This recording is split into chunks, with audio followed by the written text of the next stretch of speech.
Hi friends, இன்றைக்கி Wednesday menu நான் பார்க்கலாம் வாங்க. பிரெட் ஆம்லெட் தான் காலைல பிரேக்ஃபாஸ்ட்டுக்காக பண்ணிகிட்டு இருக்கேன். அதுக்கப்புறம் எடுத்து வச்ச ஃப்ரூட்ஸே கொஞ்சம் இருக்குது, அதையும் வச்சு பார்த்தீங்கன்னா காலைல பிரேக்ஃபாஸ்ட் கொடுத்துலான்னு பண்ணியிருக்கேன்.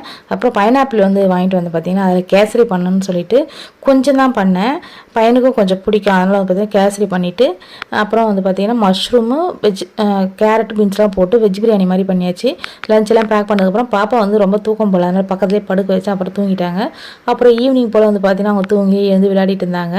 நைட் டின்னருக்கு பார்த்தீங்கன்னா இட்லியும் சிக்கன் குருமா தான். எல்லா மசாலாவும் பார்த்தீங்கன்னா வெங்காயம் தக்காளி எல்லாமே வறுத்து அரைச்சி வச்சுருக்கேன். பாப்பா 2 நாளாக சிக்கன் வேணும் சீ வேணும்னு கேட்டிருந்தாங்க. அதனால் இன்றைக்கி 1/4 கிலோ மட்டும் எடுத்துகிட்டு செஞ்சு சாப்பிட்டாச்சு நாங்கள் நைட்டு டின்னருக்கு. அதுக்கப்புறம் பார்த்தீங்கன்னா மாடி தோட்டம் பறிச்சுட்டு வந்த பூ அதெல்லாமே கட்டி வச்சுருக்கேன். அதுக்கப்புறம் பீர்க்கங்காய் பார்த்தீங்கன்னா அந்த நார் எல்லாமே எடுத்துகிட்டு தோல் தனியாகவும் அந்த சதை தனியாகவும் எடுத்து வச்சுருக்கேன். நாளைக்கு கூட்டு வச்சுட்டு இந்த தோலை வச்சு ஒரு துவையல் மாதிரி இருக்கும், சூப்பராக இருக்கும்.